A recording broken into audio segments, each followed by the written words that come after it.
महविश मैं कभी सोच नहीं सकता था मेरे अपने ही मेरे दुश्मन हो जाएंगे। ये वही वानिया है कि जिसके मुंह से निकालने से पहले हर चीज़ उसकी पूरी की जाती थी। और ये वही अलमीर है जिसकी बात पर कर मैं आंखें बंद करके यकीन कर लेता था। लेकिन मुझे क्या पता था कि ये अपने ही मुझे इस किस्म के डस जाएंगे और मेरी सारी ज़िंदगी को ख़त्म तबाह कर जाएंगे।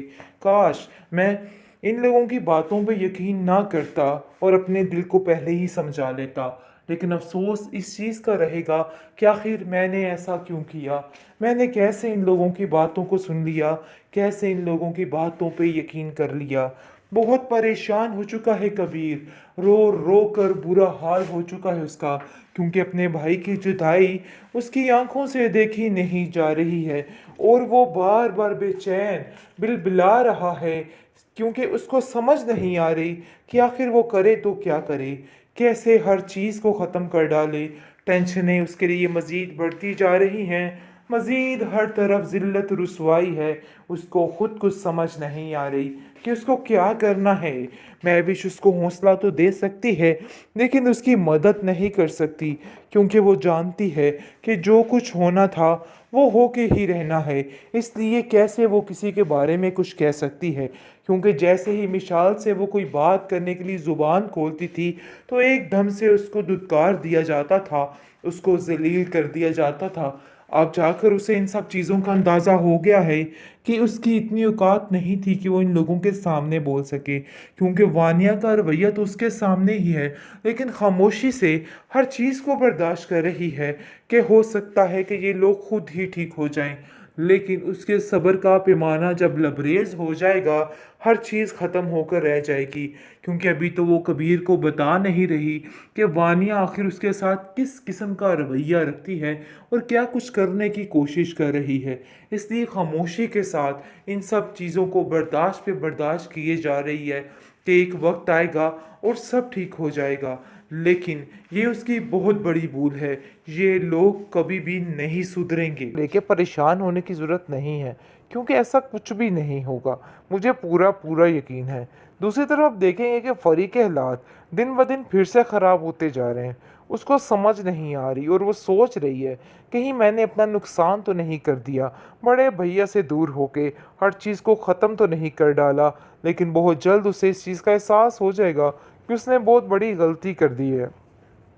महविश बार बार यही सोच रही होती है कि आखिर कबीर के साथ हो क्या रहा है। ना ही फरी उसके साथ है और ना ही अलमीर। कैसे आहिस्ता आहिस्ता करके हर कोई उसको छोड़ के चला जा रहा है। लेकिन वो ये बात बड़े अच्छे तरीके से जानती है कि इन सब चीज़ों के पीछे ये औरत यानी कि वानिया का हाथ है। और वानिया कोई सच्ची साफ औरत नहीं है, बल्कि सबको खिलाफ करने वाली सिर्फ और सिर्फ यही है। उसने अपने कानों से कई दफ़ा कई बातें सुनी हैं, क्योंकि वो शुएब को और उसके साथ मिशाल को मिलाकर सारे काम की गड़बड़ करना चाहती है। लेकिन जी आप देखेंगे कि बहुत ज़्यादा परेशानी बढ़ चुकी है, टेंशनें आ चुकी हैं, हर तरफ उदासी और परेशानी छाई हुई है।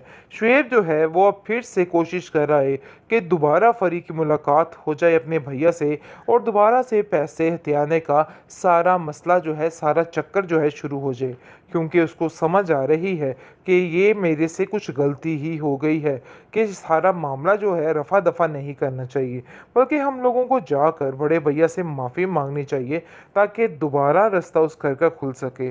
जिसकी वजह से वो इस बात के लिए राज़ी कर लेता है फरी को कि हमें वहाँ पर जाकर बड़े भैया से माफ़ी मांग लेनी चाहिए। वानिया काफ़ी हैरान है कि देखो मिशाल ने कैसे अपने हाथों में हर चीज़ को कर लिया है, कैसे एकदम से उसके लिए हर चीज़ बदल गई। वो कहती है कि अरे भाई वाह, आप लोगों के तो वारे न्यारे हो गए हैं। किस तरीके से हर चीज़ को बदला, कैसे कबीर भाई को अपने हाथों में करके हर चीज़ हथिया ली, मुझे तो समझ ही नहीं आई। जिस पर मिशाल कहती है कि कबीर भाई को हैंडल करना मेरे दाएं हाथ का काम था और समझो मैंने कर लिया। इसलिए आप भी अपने तरीके से अब इन चीज़ों को हैंडल करें। लेकिन सबसे पहले समीर भाई को आपके लिए स्टेप लेना होगा। काफ़ी ज़्यादा परेशान हो चुका है कबीर, क्योंकि वो रोता बिलबिलाता और कहता है कि आखिर मेरे साथ हो क्या गया है, मुझे तो खुद समझ नहीं आ रही। ऐसा ना हो कि जब अलमीर को इस चीज़ का अंदाज़ा हो जाए कि उसने सब कुछ गलत किया है और वो वापस मुड़ के आए तो इधर ऐसा कुछ भी उसको ना मिले। जिस पर आप देखेंगे कि अलमीर भी काफ़ी ज़्यादा उदास है, लेकिन जैसे ही मिशाल की बातें सुनता है तो उसको ऐसा लगता है कि जैसे मिशाल ही ठीक कह रही है। किसी की कोई गलती नहीं, सिर्फ़ और सिर्फ़ मिशाल की ही गलती है, क्योंकि उसने ही अलमीर का दिमाग इतने बुरे तरीके से भरा है कि कबीर का दुश्मन बन चुका है, और उसको ऐसा लगता है कि कबीर सबसे बड़ा उनका दुश्मन है और आज तक जितनी भी मोहब्बत उसने दी वो उसको घुटन समझ रहा है। लेकिन आप देखेंगे कि महविश उसको काफ़ी ज़्यादा हौसला देती है और कहती है कि परेशान होने की कोई ज़रूरत नहीं है, अभी सब कुछ ठीक हो जाएगा, अनकरीब हर चीज़ ठीक हो जाएगी। मिशाल को और अलमीर को अपने किए का एहसास हो जाएगा और वो दोबारा वापस आकर ही रहेगा। लेकिन मुझे लगता है कि आपको इस तरीके से टेंशन लेने से अपनी ही तबीयत ख़राब करनी है और इसके अलावा कुछ नहीं है, क्योंकि उन लोगों का तो कुछ भी नहीं जाना, वो तो घर छोड़कर जा चुके हैं। तो बेहतर यही है कि आपको भी खुश रहना होगा। जिस पर आप देखेंगे कि वो कहता है कि हाँ, मैं भी यही समझ रहा हूँ कि पर घर के बाकी अफराद भी हैं जिनकी वजह से मुझे अब सही रहना है और सब कुछ ठीक करना है। लेकिन मुझे डर इस बात का है कि जो कुछ मिशाल ने किया, ऐसा ना हो कि वानिया भी उसी बात पर उतर आए और वही सब कुछ करने लग जाए। जिस पर कहती है महविश कि नहीं, समीर में और अलमीर में काफ़ी ज़्यादा फ़र्क है, इसलिए इन बातों को लेके परेशान होने की ज़रूरत नहीं है, क्योंकि ऐसा कुछ भी नहीं होगा, मुझे पूरा पूरा यकीन है। दूसरी तरफ आप देखेंगे कि फ़री के हालात दिन ब दिन फिर से ख़राब होते जा रहे हैं। उसको समझ नहीं आ रही और वो सोच रही है, कहीं मैंने अपना नुकसान तो नहीं कर दिया, बड़े भैया से दूर होके हर चीज़ को ख़त्म तो नहीं कर डाला। लेकिन बहुत जल्द उसे इस चीज़ का एहसास हो जाएगा कि उसने बहुत बड़ी गलती कर दी है। महविश बार बार यही सोच रही होती है कि आखिर कबीर के साथ हो क्या रहा है। ना ही फरी उसके साथ है और ना ही अलमीर।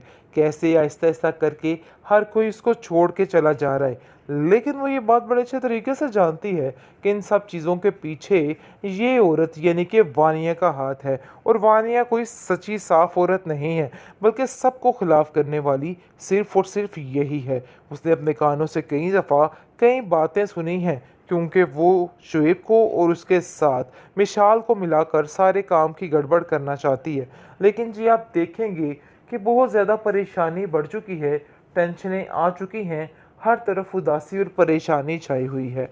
शुएब जो है वो अब फिर से कोशिश कर रहा है कि दोबारा फरी की मुलाकात हो जाए अपने भैया से और दोबारा से पैसे हथियाने का सारा मसला जो है, सारा चक्कर जो है शुरू हो जाए, क्योंकि उसको समझ आ रही है कि ये मेरे से कुछ गलती ही हो गई है, कि सारा मामला जो है रफ़ा दफ़ा नहीं करना चाहिए, बल्कि हम लोगों को जाकर बड़े भैया से माफ़ी मांगनी चाहिए, ताकि दोबारा रास्ता उस घर का खुल सके। जिसकी वजह से वो इस बात के लिए राज़ी कर लेता है फरी को कि हमें वहाँ पर जाकर बड़े भैया से माफ़ी मांग ही लेनी चाहिए।